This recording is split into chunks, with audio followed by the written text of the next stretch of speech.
Welcome into the latest edition of ESPN FC. I'm Dan Thomas, joined by Craig Burley and Frank Leboeuf. Bonjour, boys. Let's start, shall we, with the first tweet. Can Martial lead the line for France at the Euros next year? With Griezmann nothing like his old self and Giroud getting older, is Martial the answer for France, Frank? Well, he has a big chance to be in the squad, and if he carries on like that, I'm sure Didier Deschamps will think about him. And it's true that with the prime that Griezmann is having right now at Barcelona, with Giroud getting older, there is a clear chance for Anthony Martial to be in the squad and to be maybe in the first 11 if he's consistent, as Craig said during the segment that we talked about Manchester United. He's going to be for sure with the national team. He already has been, and he's going to be again. Craig, can Manchester United win the Europa League and the FA Cup with full fit squad and the current form they are in? Who's still in the FA Cup? I can't remember. United are there. Arsenal, Chelsea. Yes, I think so. Yeah, Arsenal, the answer is yes. I think Leicester. The answer is yes, they can. Absolutely, no doubt about it. They could win those competitions for sure. But they're going to face stiffer opposition than what we saw in the game against Sheffield United. I think we have to put that in some sort of context to the performance and to the opposition, because Sheffield United have been really poor, and United exposed them, so you can't take that away from them. But they're going to face tougher teams for sure. Apart from the league run-in, which we did discuss on the show, and that looks a pretty nice one. FA Cup quarter-finals, Norwich, Man United, Sheffield United, Arsenal, Leicester City, Chelsea, Newcastle, Manchester City. So yeah, well, City will be favourites still, obviously. Craig. How does Craig feel about Arsenal disregarding his advice and re-signing David Luiz? Well, I'm flabbergasted. Has he resigned? Yes. Yeah, it's official. I missed that. Sorry. I don't get it. I'm sorry. I just don't understand the fact you got to. When you go in there, yes, you need some experience around the place, but you need quality. At some point you need to get the people that are over the hill, making mistakes, costing you points, disciplinary problems, in terms of getting sending off and silly yellow cards. You've got to get them out of the club at some point.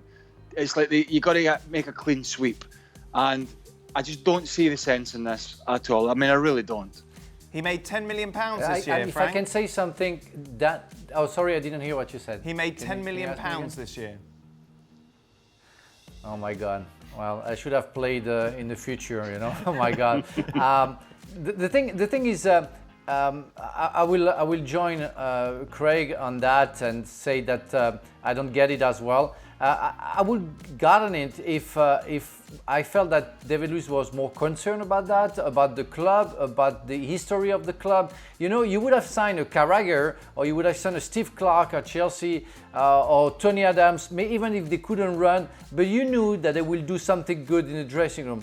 I'm wondering what David Luiz is doing in the dressing room, and I'm not sure he shares his experience with the other players. That's why I don't get it. He's not performant on the field. I'm not sure is that performant in the dressing room. So it's lots of money for guests, not too many things. Do you know, it's a bit like, Dan, as Frank pointed out there, rightly so, it's a bit like Chelsea keeping John Terry around towards the end, because he just knew that club inside out, and he had been the backbone of that club for probably 10 to 15 years, maybe even more than that. And it's a bit like Man City with Vincent Kompany, who was coming towards the end, but they kept him there because he was playing, wasn't always playing because he had injuries, but when he was fit, he played and he led. And he led from the front. He was the captain on the field. He was the captain off the field. He was respected in the dressing room. Even when he was injured, he was a big part of that squad. And to that point, and the point Frank's making, this is none of those. This is a last-minute signing a year or so ago from a player who's making mistakes, who's continued to make mistakes, and they've signed him on again. It's just another one of Arsenal's poor decision-making in their strategy. Yeah, Craig, this leads on to the next question. Is Arsenal making the same mistakes post-Wenger that United made post-Ferguson? In what sense? I don't know. Recruiting people, recruiting the recruitment. Yeah, well, I suppose if it's the recruitment, then the answer is yes. Ferguson didn't stay on too long. Ferguson had success all the way up to the end. I think most of us felt Wenger just stayed, 2 or 3 years too long, and it was a little stale at the end, and that hampered them. But in saying that, their signing strategy, and I saw our former colleague Ralph Honigstein touching on this on social media a few days ago, that they seem to have a relationship with certain agents, and they have a cosy relationship, it seems, with certain agents, and so they're getting a certain group of players, and it's clearly not working. So they're going to have to broaden their horizons in terms of their scouting network for sure. Frank, thoughts on Ndombele telling Mourinho he won't ever play for him again? Sell him, swap deal, loan him out, where to go from here? Frank, you were really excited about this signing when we talked about it in the summer. It's been a complete and utter bust. Yes, and I think the first responsible for that is Ndombele himself. I think he didn't do everything he had to do to perform well, to make sure that he got along with the Premier League, and he didn't do enough. But we saw that a little bit when he was playing for Lyon, that sometimes he was disappearing. But I thought his quality was so high and his talent so high that he will go over it and go and get more mature to please the fans and Spurs fans. But it's not enough. But I'm not sure the psychology of Mourinho has been the best as well to put Ndombele in the right track. So if it's the case, Ndombele has to go. If he wants to have a career and a good one, he can't stay on the bench forever and not be playing. What do you make of this, he didn't even look right when Pochettino signed him, did he? He didn't look comfortable under Pochettino. I know Tottenham were having their struggles at that point. But listen, here's the deal: managers tell players they'll never play for them again. Players don't tell managers because he's got a contract. He's an employee of Tottenham Football Club, and if he's asked to play, he's going to have to play. Otherwise, he's in big bother. Now, that's not going to look good in his career. He's a young man. That's not going to look good in his career going forward because it'll put potential suitors off. Clubs don't want people that are going to be a huge problem. They'll put up with some sort of risk in terms of a player's attitude. But if it becomes obvious it's a real problem, and that's where this would go if it went all the way down that line, that's not going to do him any favours. So I really don't think he should be making statements like that. Craig, is there a goal? And that's going to be a problem for. That's going to be a problem for the next coach. Imagine Mourinho is sacked and then Ndombele stays, and suddenly the coach will see Ndombele. Say that guy is able to say to a coach that he doesn't want to play for him. So he's going to be a dangerous person for me. So he's going to get rid of him, or he's going to put him apart. So yeah, that's not a very good comment. But again, I think Ndombele is responsible for what's going on to him. Craig, is there a goal that you scored that was a complete fluke? Does any spring to mind? They just all brilliant. I suppose sorry? Well, they're just all brilliant. There was quite a few actually. You'd be surprised. I suppose the best goal I ever scored was probably a fluke because it was just before Frank arrived at Chelsea, but it was a left foot volley from about 30 yards into the top corner at Anfield, at the Cop End, past David James. So, in some sense, it was a fluke because, there's an element of luck in it. So, yeah, I suppose I'd say that. None that just sort of bounced off me flukily and went in. No, I don't. Not to my knowledge, no. Oh, listen, I've seen that goal many times. In fact, I haven't seen it during this period that we've all been separate because normally you have it on your phone. Oh, look, someone just sent me this again. Look. You haven't seen the volley that at goal Anfield. from Anfield again. You haven't seen that? I've seen it many, many times. No, you've not. You've not seen it. You should take a look at it. Because then you'll say, oh, yeah, then I scored an own goal as well in that game. Well, that's correct. Yeah, see? There you go. It was a listen. I tell you what, it was a good goal. Well, you've got to go look at it. I've seen it far too many times. Frank? I scored one. Yeah, no, I'm not going to say anything.